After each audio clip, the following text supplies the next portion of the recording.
Hello and welcome to the channel, my dear family. Today, without a long prelude, and straight to the story. Let's begin.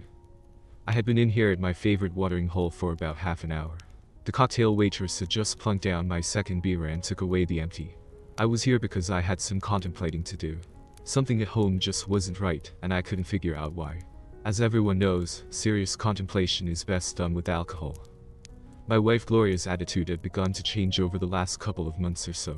When I tried to bring it up with her and ask what was wrong, she just shut me down. Our sex life had taken a drastic nosedive as well. She began to complain quite a bit about our finances. I couldn't really understand that, since I made really good money. We had everything we needed, and still had enough left over to enjoy some of the finer things in life. With our investments and other assets, we were worth close to $5 million. Things were going well, but she acted like we were just struggling along. Funny how that country club membership that I got her 6 months ago didn't seem to matter.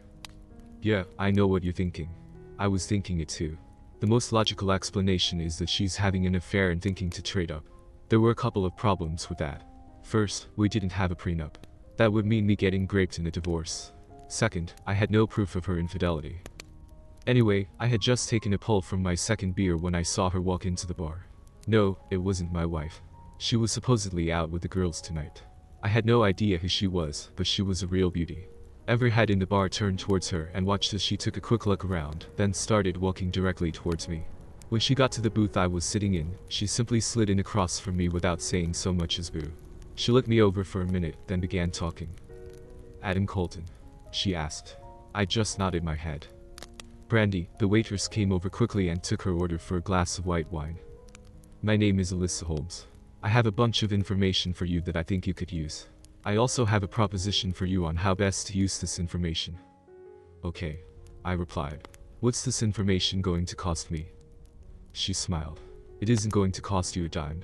In fact, if you accept my proposal, it will even pay you in keeping most of your assets than you normally would be able to." "Okay. What's the information that you have?" "First off, your wife is cheating on you." "And how do you know that? Do you have proof as well?" "I know that because she is cheating on you with my brother. I have photos, video, audio, as well as notarized testimonials about it. I am prepared to give all that to you." "Wow. You must really hate your brother to throw him under the bus like that." Her grin lit up the entire bar. "Quite the contrary. I am actually here on his behalf. He sent me so he could keep her occupied while we talked." "I'm confused. If he is stealing her away from me, why would he be trying to help me? I mean, I read all those cheating wives stories, and most of them have the wife blindside the poor fool, so he can't prepare and fight back. By giving me a heads up, I can start preparing things and moving assets around to reduce what the courts order me to pay her. Isn't that counterproductive for him?" "Normally, yes. This case is different. You see, we don't want you to charge ahead with the divorce using this information. By all means, take the opportunity to move assets around and do what you need to do. Just don't file for divorce. Don't even let her know that you are suspicious of her cheating. Let us handle the divorce. We will have her file giving you pretty much everything." "How will you make that happen?" "Lord knows that my wife loves money. I can't see her just giving up on half our assets, as well as substantial maintenance payments." There was that smile that turned midnight into a bright sunny summer afternoon. Damn, I would probably die of radiation sickness being exposed to her smile before too much longer. "Okay. There are a couple things to keep in mind here. First off, my brother is a very good man. When he began his relationship with your wife, he had no idea that she was married. She, in fact, came on to him. It was only 2 weeks ago that the background check came back, and we discovered that she is married to you. It took another week to run more background checks, and get all the information we needed to verify that she wasn't getting divorced or separated from you. That information also indicated that she was simply looking to trade up. You are fairly wealthy, but we are a lot wealthier. Our data shows that you are worth about $5.164 million. That includes the 1968 GTO that you are about to buy for about $10,000 less than what it is actually worth." She saw the astonished look on my face. "Yes, we have extremely detailed information. When you get into our league, you need to be careful about who you are dealing with. We also found that you are a very decent and honest man. That's why we decided to go this route." "Alright. You seem to have me at a disadvantage, because you have all that information on me, but I know nothing about you." "Yes, I understand. I gave you my name. My brother's name is Brad Holmes. A quick internet search should give you enough background information on us to answer any questions." Also, feel free to hire a PI firm to do a background check on us. You can even send us the bill for it if you want to. Okay. I will need to check things out before I commit to anything though. So, what is this plan you have? One other thing you need to know. Brad was married once before. She was a gold-digging slut. He caught her cheating on him. Thankfully, they had a prenup with really harsh penalties for infidelity. She basically walked away with the clothes on her back and what she could carry in 2 suitcases. Because of that, Brad despises cheaters and gold diggers. He's normally a really nice guy, but he can be ruthless when he finds someone trying to take advantage of him. So, he will lead her on for the next couple months. He will eventually persuade her to file for divorce from you, so she can marry him. One of the conditions, though, is that she asks for absolutely nothing from you. He will persuade her that she won't need any of your assets, because he is worth over $500 million. In about 2 months, he will propose to her. She will have to come clean to him about the fact that she is still married. From the emails she has sent to one of her friends, she is going to tell him that you two have been separated for a long time, but never actually got divorced. She's going to make you out to be the bad guy, and claim that you had been cheating on her all throughout the marriage. When you threaten to fight the divorce, he will convince her to give you everything, so that the divorce goes through quickly and they can get married. You get everything, she gets nothing. As soon as the final divorce decree comes through, Brad will confront her about the lies she told him. He will tell her that he can't trust a woman that cheated on her husband. He will dump her and leave her with nothing. Sounds like I really have nothing to lose and everything to gain here. Even if everything you are telling me is horse spit, I can still protect myself by hiding assets and preparing to divorce the bitch. I still want the information that you have, and I would like to meet your brother as well. Since you apparently didn't know she was married, I have no beef with him, so you don't need to worry about a physical reaction from me. If he's as good of a guy as you say he is, and if what you told me is true, maybe we can even be friends. There was that radiant smile again. You're a good man, Adam Colton. I think you and Brad will get along just fine. With that, she finished her wine, got up, and walked out the door. I would like to thank the Academy for this great honor. Yeah, that didn't happen. Still, the next 2 months should have gotten me the Oscar. I put in just enough effort to have sex with Gloria, so that she wouldn't be suspicious. Of course, I was always knocked back on it. I didn't mind. I did meet Alyssa and Brad for an extended lunch a couple weeks later. I also managed to meet with Alyssa for dinner a few times when Gloria was somewhere else with Brad as well. Gloria and I devolved into more platonic roommates than a married couple. Alyssa, I hate to do this, but I think that we should back off for a while. I told her at dinner a little over a month after she came into the bar to find me. Really? But we're getting along so well, she replied. Yeah, that's just it. We are getting along a bit too well right now. I'm not like Gloria. I'm a one-woman man. I don't cheat on the woman that I am with. Granted, Gloria and I don't have much of a relationship anymore, but she is still my wife. I just can't get into another relationship until our divorce is final. The issue here is that I am developing real feelings for you. I can't compromise my morals by starting a relationship with another woman while I still have ties to another woman. Also, I care so much for you that I don't want to sully what we might have by sinking to her level and getting into another relationship before my current marriage is completely over. Alyssa sighed heavily. I understand. You are a good man, Adam. I admire your ethics and sense of right and wrong. That's one of the things that I admire most about you, and probably the main reason that I find myself falling in love with you. Gloria. She's too stupid to figure things out anyway. Fine. We will back off for a bit, but I'll be damned if I will wait any longer than I need to. Let's finish dinner, then you take me dancing. As soon as you drop me off at home, I'll call Brad and have him pull the trigger. It's a month earlier than we planned, but Gloria is too stupid to figure it out. Seriously. What kind of an imbecilic slut is she to throw away an awesome husband like you? Alyssa is an enthusiastic dancer. The moves her body made out on the floor during the fast dances, the way her body pressed and rubbed against me during the slow dances. I'm surprised that I didn't soil my underwear several times that night. Even though it was obvious that we were together, several men came over to our table while we were taking a break to ask her to dance. That turned out to be entertaining. Are you some type of a moron that your mama never taught any manners to, or are you just in a hole that has delusions of mediocrity? First off, I would never even entertain the idea of dancing with a pig like you, that doesn't even have the courtesy of asking the man that I am so obviously with if he would allow me to dance with you. You came waltzing over here like you think you are God's gift to humanity. Well, you are really just an arrogant hole that probably couldn't find a woman's being with a map, GPS, and a Boy Scout guide.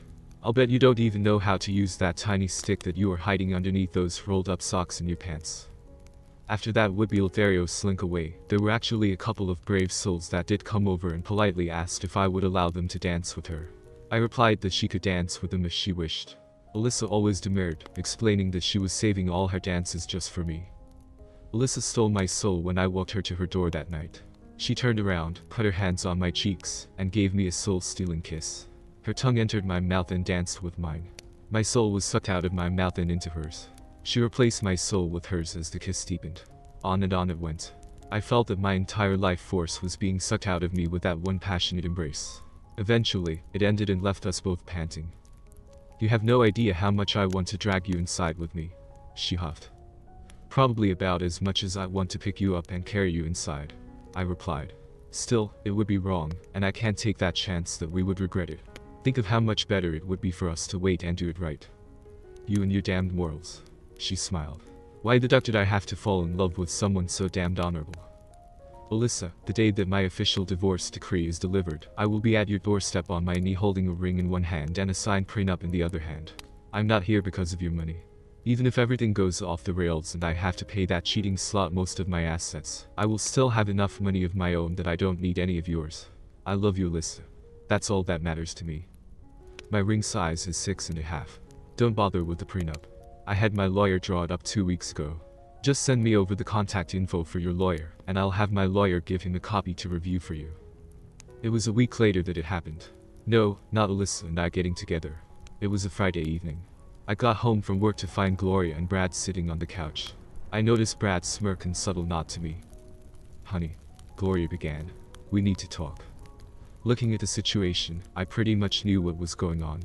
It also helped that Alyssa gave me a heads up on it earlier that day. The layout included Gloria and Brad sitting on the couch next to each other. There were 2 wine glasses and a half-empty bottle of wine on the coffee table. Also sitting on the coffee table was a manila envelope. Yep, just as expected. I walked over to the couch and extended my hand. Hello. I'm Adam. I spoke. I see that you are drinking wine, but I'm more of a craft beer person. I'm gonna get myself a beer. Would you like one, or do you prefer the wine? Good to meet you. I'm Brad. Actually, I would prefer beer, if you don't mind. Thank you, he responded. I returned a couple minutes later with the procured beers. Being the good host, I opened them both right in front of them, so that they could be assured that I hadn't tampered with them. Clicking the tops of the bottles together then taking a sip, we both sat down, he on the couch as before, and me in my recliner. So, I began. What do we need to talk about? Well, Adam, Gloria began. This will probably come as a shock to you, but I want a divorce. I didn't mean for this to happen, but Brad and I just fell in love. We're soulmates. I'm sorry about this, but our marriage really hasn't been that good for a while. Then I met Brad. It just happened. It's now come to a point where it is best for both of us to end things so Brad and I can begin building a new life together. She even managed a couple of sniffles and a few tears. It looks like I will have some serious competition for the Oscar. She was pretty good with that whole sorrowful wife act. Well, Gloria, this does come as a shock to me. Yes, we've been having a few problems, but that is mainly because you have been shutting me out. I've asked you multiple times what was wrong and what I could do to help. You never responded to me. I've tried to do more for you. I've tried to take you out on more romantic dates, but you always had other things to do. I've brought you flowers, and you just ignored them. When I tried to get intimate, you constantly pushed me away. You never once mentioned anything that I could do to help fix our issues. I even offered counseling, and you refused to go. You said that Brad is your soulmate, but you said that I was your soulmate when we got married. If there was a problem in our marriage, you should have discussed it with me first, so that we could have worked on it and fixed it instead of going out and finding another lover. Now, instead of working with your husband to fix our marriage, you simply blindside me with divorce papers. I'm not sure that we can't still fix things. No, Adam. It's too late for that. Here are the papers. I'm being very fair in the asset split. Asset split. You lie and cheat on me while spending the money I bring home on yourself, and you think that you deserve to be paid for that. I'm now busting my bum to give you a great life, and in return for that, you cheat on me and throw me away. BS. Good luck getting that divorce you want anytime soon. If I have to pay you anything, it is going to be next to nothing. I'm hiring the most expensive legal team I can find with the sole purpose of dragging this out as long as possible, and draining as much money as they can, so that when it finally is over in a couple of years, there isn't anything left to pay your skunky bum. That's when Brad made his pitch. Okay, Adam. Look, I'm sorry about this. When we first got together, I didn't even know she was still married. By the time I found out, we had already fallen madly in love with each other. It's clear that while you still love Gloria, she no longer loves you. I understand your position here. The bottom line is that Gloria no longer wants to be married to you. No matter how hard you fight it, as you said, the divorce will eventually go through. By fighting it, all you will do is give the lawyers most of your assets. Sure, that will reduce what you will need to pay her, but it will also cause you to lose almost everything yourself. There is no need for that. Since we plan to get married as soon as the divorce is final, there will be no need for you to pay any spousal maintenance. Also, I am a very rich man, so Gloria really won't need to take any of your assets. In fact, anything that she would get from the divorce would only be a drop in the bucket compared to the wealth that she would be getting when she marries me. How about this? You keep the house free and clear. You keep your retirement, all savings and investments, and half of what is in the checking account. She walks away with half of the money in the checking account, all her clothes, personal possessions, and her car. Honestly, she really won't need anything else after we get married. Fine. I grudgingly agreed. Except that she returns her wedding and engagement rings, as well as all the jewelry that I inherited from my family. I also want the expensive jewelry that we keep in the safety deposit box. I bought that under the assumption that we would eventually pass it down to our kids and grandkids as heirlooms. Brad turned to Gloria. Remember that we discussed this. We are hurting him enough by what we have already done. It's better to get it over with quickly so we can get married and begin our new life sooner. You're right, Brad.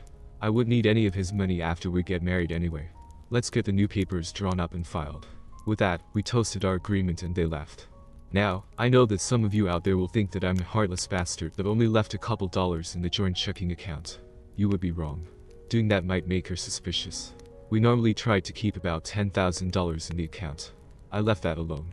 She had several designer dresses, expensive shoes, and other accessories. Most men don't realize it, but they give away a big chunk of change when they ignore their wives' closets in a divorce. On the retail market, Gloria had close to $60,000 worth of clothes. There is a pretty good market for high-quality used women's clothes in the online market. Sure, you can't get full retail price, but you can get at least 50% to 75% of it. The car was a 1-year-old Lexus that we had paid cash for. That still had a lot of value in it. Her retirement really wasn't much. It probably totaled a couple $1,000s, and she wouldn't be able to touch that for a couple more decades. It was a week later that my lawyer and I met him in her lawyer's office. He stressed that he was strongly advising his client against the proposed division of assets. It was basically 90% to me and 10% to Gloria. It doesn't matter. Once the divorce is final, Brad and I will be married. That will eliminate the alimony, and I won't need any of the other assets anyway, Gloria said. I just want this over as quickly as possible, so I can move on with my life. We signed all the papers, and he had his paralegal notarize everything. Now, it was just a 60-day waiting game until the final decree was given. In the meantime, Alyssa and I got to know each other a lot better. Most of our free time was spent together. No, we didn't have sex. God knows, we both wanted to, and we came close more than a few times, but we decided to wait until the final divorce decree arrived. Brad and Gloria also continued their relationship. She even moved in with him full-time. Brad, Alyssa and I made and refined our plans for the finale. The 60-day waiting period had passed. I had received the final notice in the mail the day before. The Monster 455 Psi engine was rumbling as I idled up to the valet parking in front of the mansion.